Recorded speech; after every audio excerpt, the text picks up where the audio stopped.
Ugwimi wa nyamu matho-ini wa migugu ni indo ingi cia goro ukoretwo ukihuka o kahora. Agwimi magitungio mahina nacio ho ndito. No kaunti ya Kajiado itwikite gitumiro kia wendia wa nyama cia githaka kwanjiriria na cia nyoka kiumia kihituku. Na riu andu 12 makorerirwo magithĩnja Ndwiga mwena wa Kajiado ya muhuro. Security agencies last there and managed to arrest 12 suspects with 200 kilograms of meat, valued under 200,000 Kenya shillings. Ni ithabu ria kuhaura kuona kaunti ya Kajiado ikoragwo yumbĩrĩirwo ni utonga wa nyamu cia githaka na kuongerereka kwa mutugo uyu gutigite maabitha a KWS mwena uyu na gibarua gĩa gutigirira mutugo uyu ni wahuka. Hii uwindaji haramu ni mingi sana hapa Kajiado.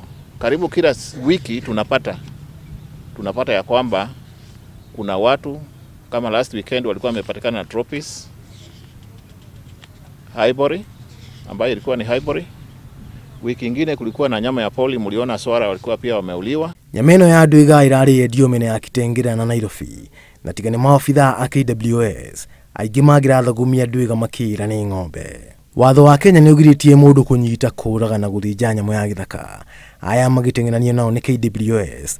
Ona aria maguraga nyama ici maya gwikora hatika-ini thiku-ini ciukite. So kwa sasa tumeanza operation kamili ya kujaribu kukomesha bushmeat na poaching kwa jumla.